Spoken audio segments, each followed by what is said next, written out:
Vamos aí às 10h47, aqui, conversando com o deputado estadual do PT, o Betão, né?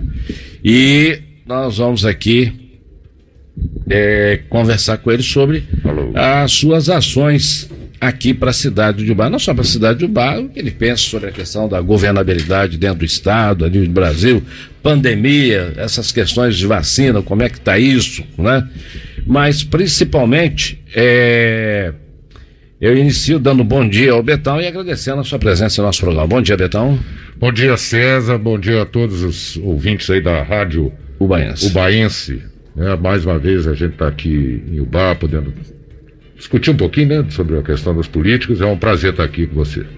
Exato. A Ubaense tem 82 anos. Beleza. Né? Agora era M, agora é FM, através da migração, né?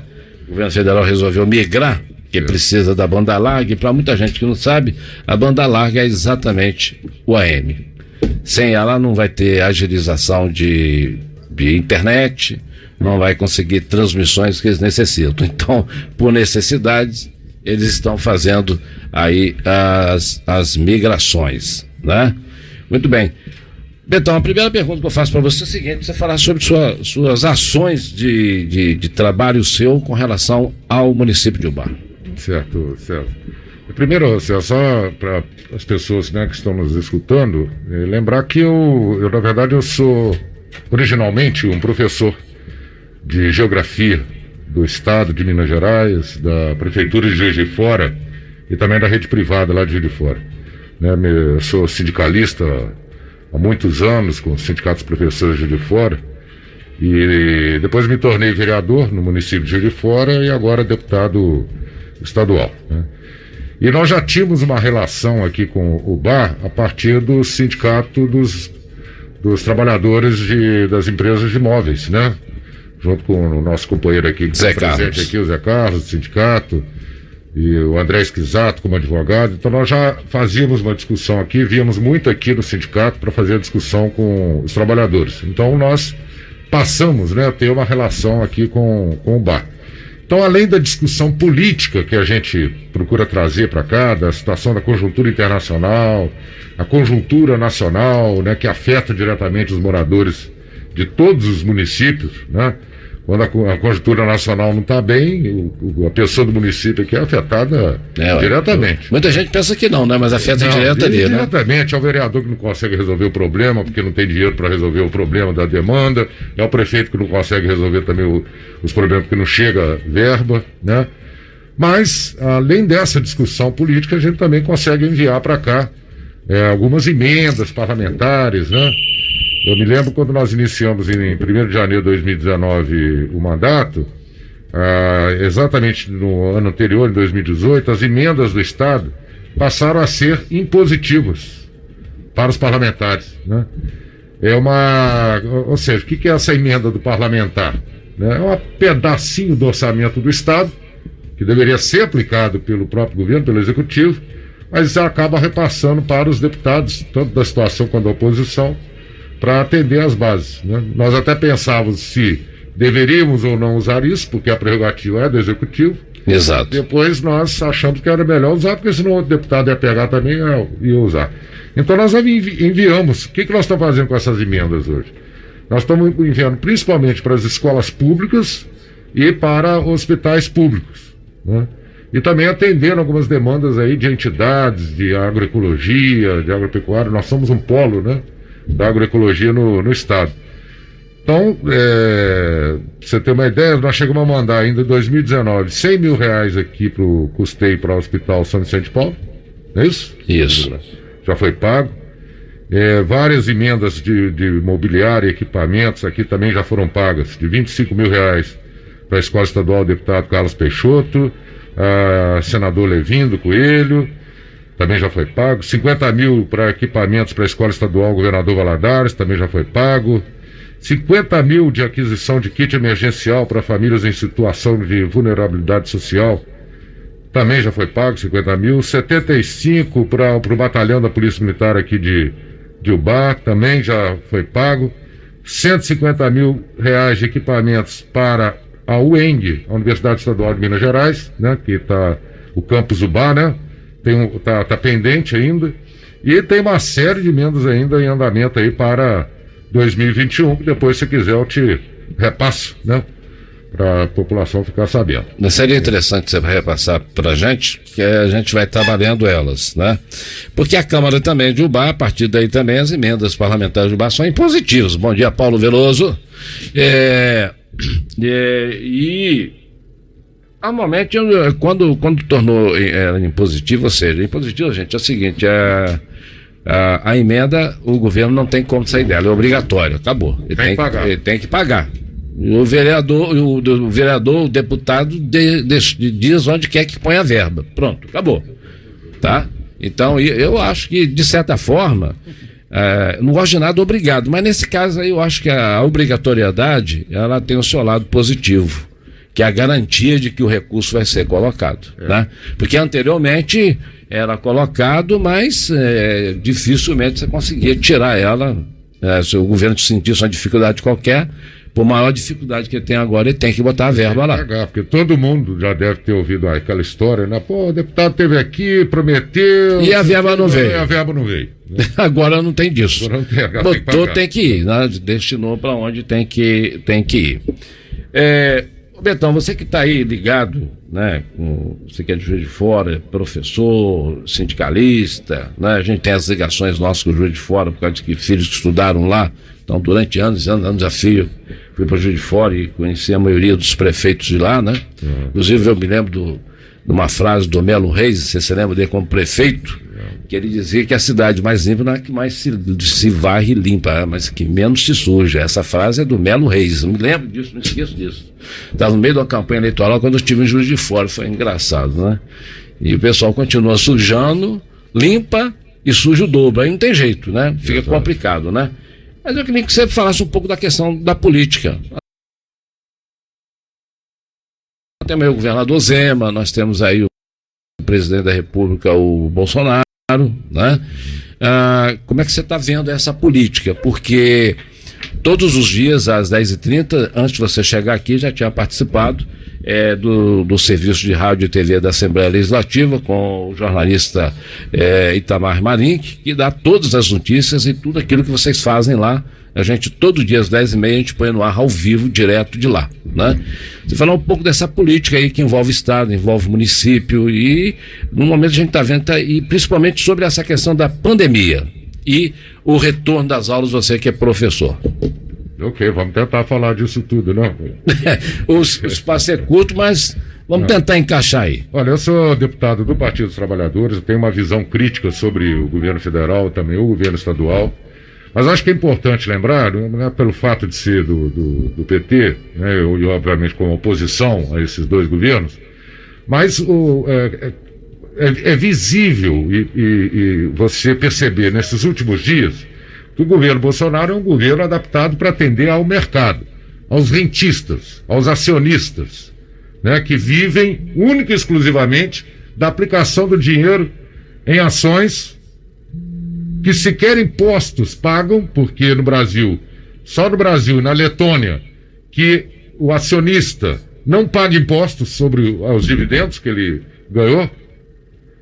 E quando você percebe uma troca do presidente da Petrobras, que as ações desabaram, né? E por que as ações desabaram? Porque eles estão entendendo que pelo fato do Bolsonaro ter trocado o presidente, que ele pode mexer na política de preço da gasolina, e os acionistas não vão receber os seus dividendos. Aí faz esse estrago. A Petrobras derreteu durante um dia, depois ela sobe de novo. Então os especuladores mandam no governo.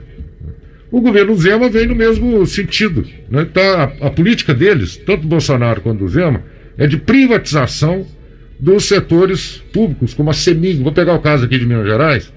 É uma pressão gigantesca para privatizar a CEMIG, para privatizar a Copasa, privatizar a Codemig. Ou seja, as grandes empresas mineiras serem privatizadas. Essas, inclusive, foram exigências do Bolsonaro ao Zema naquela época do socorro que está pedindo do Estado, né? Exatamente, que é o que se pretende fazer. Só que você tem uma disputa política e a coisa não é fácil. Que aí segura, né? Por exemplo, no caso da CEMIG, certamente sendo privatizada, e é uma empresa que dá lucro, a conta de luz vai subir, porque a empresa privada ela quer ter lucro, ela não tem pretensões sociais, né? Nós tivemos recentemente lá na Assembleia Legislativa um grupo de deputados que fizeram uma CPI na Assembleia de Goiás, dentro do espectro político, deputados de direita, que foram na Assembleia Legislativa de Minas Gerais, a partir de uma audiência pública que foi convocada, explicar o que aconteceu com a luz lá em Goiás, que foi privatizada, uma empresa italiana que pegou. As contas subiram assustadoramente, né, e agora estão fazendo uma discussão novamente de reestatização. Então, deputados do espectro de direita, que foram lá para denunciar o processo de privatização em Goiás. Fala-se em privatizar a Copasa. Eu não sei se aqui é atendido pela Copasa. Aqui é atendido pela Copasa. E a Copasa já é capital misto, né? Que está na Bolsa de Valores, já é capital misto. Exatamente. E o processo que estão discutindo de privatização da água, do saneamento, está indo para uma direção que vários países já estão retornando. Estão reestatizando o procedimento das águas aqui, em vários países. Principalmente nos Estados Unidos e na Alemanha. Né? Então, assim, são experiências que procuram fazer que vão na contramão do que a história já está demonstrando. Então, esse é o quadro que nós estamos convivendo lá na Assembleia Legislativa. Nós tivemos, né, importante para os servidores públicos estaduais aqui, uma reforma da Previdência que foi enviada pelo Zema para a Assembleia Legislativa no meio da pandemia. A Assembleia Legislativa não está funcionando, não entra ninguém dentro dela. Só alguns deputados, a maioria que entrou lá de deputado pegou Covid. É dose, né? É uma caixa, né? Que para quem conhece. Exato, é uma caixa. Fechada, isso. Que não tem janela. E a discussão foi toda feita dentro naquelas condições, ainda em julho do ano passado, começando o pico da pandemia, né? O primeiro pico da pandemia. E foi, infelizmente, aprovada uma reforma da Previdência que impede das pessoas se aposentarem, como aconteceu também com a reforma da Previdência do Bolsonaro. Então, sem dar chance, inclusive, dos sindicatos, dos trabalhadores poderem participar daquele processo, né? Então, esse é o estado de coisa que nós estamos vivendo nesse momento, né? Eu, como deputado, trabalhando. E essa questão da pandemia que você colocou, do retorno às aulas, né? Que é uma discussão muito delicada. Né? Inclusive, eu estava com o secretário municipal aqui, a gente marcou para sexta-feira para a gente discutir pontualmente, pontuar a circunstância, porque na verdade aqui as escolas particulares ingressou na justiça para obter o direito de retornar à aula presencial, né? Eu fiz até uma pergunta, mesmo sabendo que não tem vacina, é o seguinte: eu sou extremamente favorável que haja aula, que a aula retorne, mas peraí, mas o professor vai ser vacinado? Ele está no grupo de risco? Tá lá escrito, mas não tem professor vacinado. E não é com radicalismo a vacinação, mas eu acho que se quiser voltar com a aula presencial, você tem que garantir a segurança de todo mundo. Professor, motorista do ônibus, o transporte, o cantineiro, as pessoas, enfim, os profissionais de toda a área da educação. Quando a gente fala em educação, a pessoa pensa só no professor, né? Mas tem tanta gente trabalhando dentro de uma escola que, né? E aqui a discussão já começou, né? Não está sem aula, pode estar precário, mas está aí remotamente e tal. O que é melhor? Manter o remotamente até o 2022, esperar que a coisa ande? É aula híbrida, ou seja, retornar presencial híbrido com um dia uma turma, outro dia outra turma. Eu sinceramente não acredito muito na questão do híbrido, não, né? Eu acredito, salvo melhor juízo, não sou dono da verdade não, viu, gente? Mas é uma questão que, para me fechar o programa com você aqui hoje, eu gostaria que você participasse novamente comigo, se você não estiver aqui por telefone, para a gente pontuar todas essas discussões que são importantes, né? Porque eu entendo o seguinte: só através do diálogo geral da população brasileira, da população oblaense, da população mineira, é que nós vamos chegar a alguns lugares, né? A partir do momento que a direita lá de tal lugar chama lá do Estado para mostrar que como é que está funcionando errado, já começa a mostrar que eles mesmos estão vendo, peraí, eu dei um passo errado, eu preciso voltar atrás. E voltar atrás nem sempre é fácil, né, o Betão? Exato. César Sá, essa questão da escola, eu acho que a primeira coisa que ele tem que lembrar, os pais que estão nos escutando, né, professoras e professores, trabalhadores da educação em geral, a escola é um espaço por si só, é um espaço de aglomeração. Aglomera, não tem jeito, gente. Como é que você põe um monte de criança lá dentro, ela não vai se abraçar, vai brincar, vai trocar de máscara? É uma confusão. Então, não é fácil você ter esse domínio ali na escola. Aí nós temos duas situações, né? As escolas públicas, e que os trabalhadores da educação, as verbas continuam chegando pelo fundo. Normalmente, né? exato. Chega, então, algumas conseguem fazer um trabalho remoto, algumas já estão pensando num retorno, mas com um número muito pequeno de alunos, né? Temos escolas privadas. O Brasil é um dos países que mais tem escola privada no mundo, né? Isso é um negócio que nós vamos ter que repensar, né? Talvez esteja servindo para isso, até para repensar essa situação.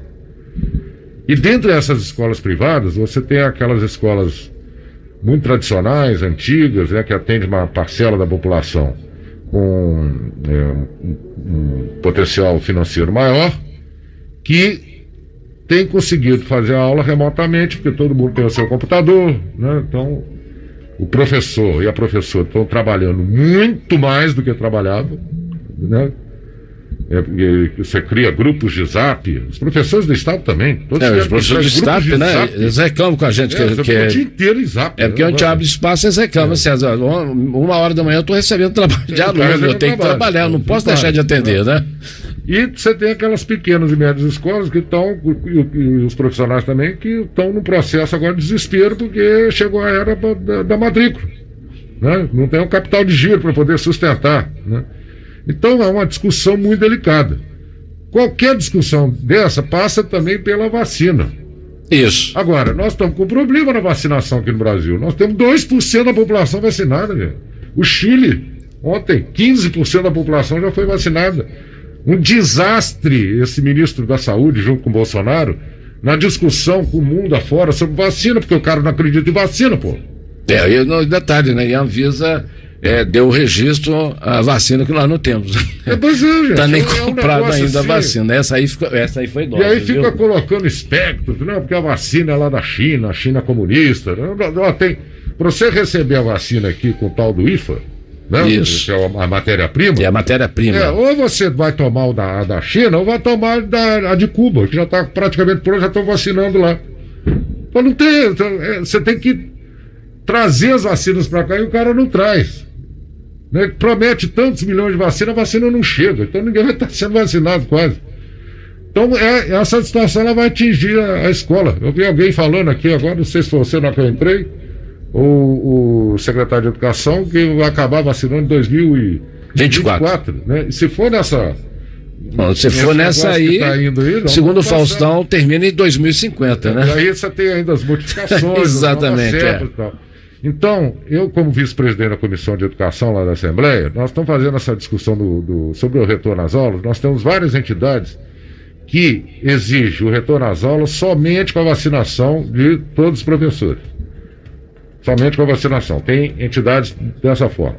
Tem outras entidades e sindicatos também de trabalhadores que mexem com a rede privada, que para ter um retorno nas aulas, mesmo nas escolas privadas, uma pequena parcela de alunos entrando por dia, né, com uma série de proteções e exigindo uma série de protocolos, porque você tem que ter gente no bebedouro. Gente. Todo mundo está usando máscara, entrar na escola tem que jogar água sanitária. Então tem um monte para poder lanchar, todo mundo dentro da sala, não é mais no pátio, você não tem controle. Então ele é muito complicado. Então há uma série de exigências de protocolos. E essa discussão é que está ocorrendo principalmente nas escolas da rede privada, né, das universidades.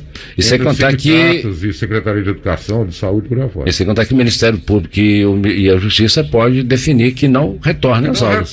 Ainda tem esse detalhe ainda, né? As experiências que nós tivemos até agora, escolas de Campinas, várias escolas em Manaus, que reabriram, que foram 30% dos alunos, né, tiveram que fechar, porque começou a subir o número de casos de Covid. Então, com 30% dos alunos, né? Os jovens, né, e crianças que foram à escola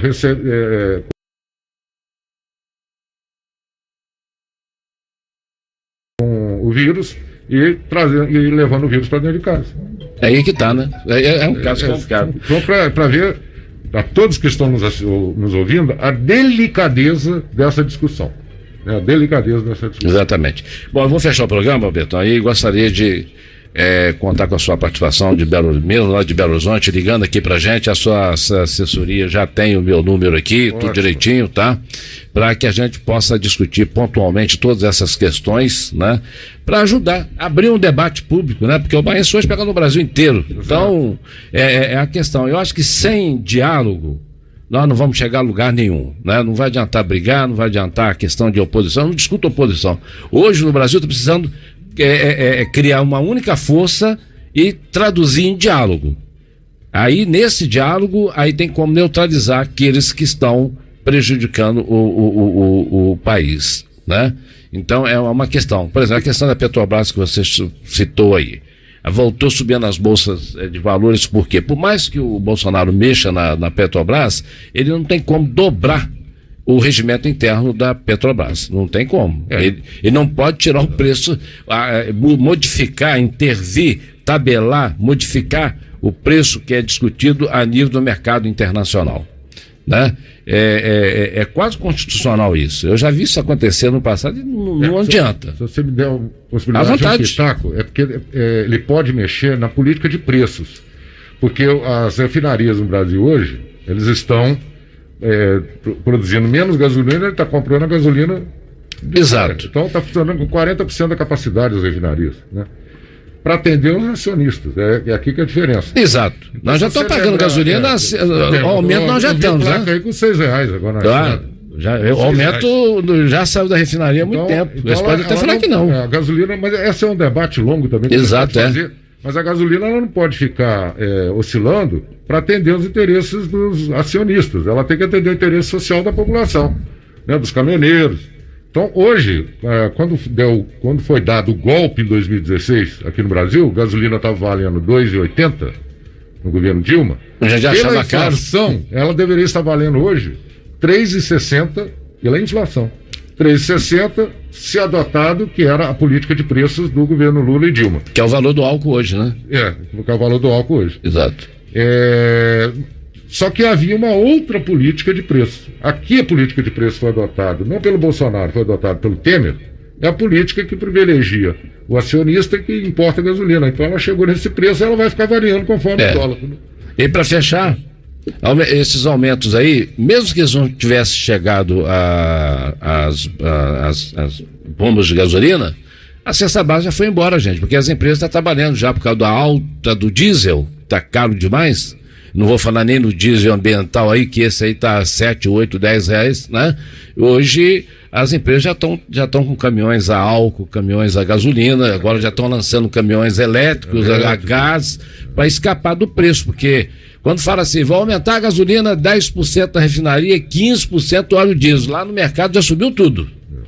Esse é o grande problema que afeta a nossa população. Nós não podemos deixar que esses avanços tecnológicos sejam incorporados pelo mercado financeiro, pelo acionista, porque senão eles põem a mão em tudo para atender 1% da população mundial. 1% da população brasileira, que nem vive aqui no Brasil, vive na Europa, vive em Miami, né, que só usa o Brasil para investir dinheiro. Só isso que eles fazem. Então, quando eles colocam a mão e dominam aquele mercado ali, aí a quem paga, quem sofre é a população. Nós pagamos isso, né? Betão, obrigado, bom dia. Eu te agradeço, César Sá, e foi um prazer estar aqui com você e estaremos sempre presencialmente ou remotamente quando você chamar. Pode ter certeza, eu vou contar convocando sempre. Vou estar convocando, que a gente precisa abrir a meta. Bom dia, Zé Carlos, bom dia, Paulo Veloso, bom dia a todo mundo.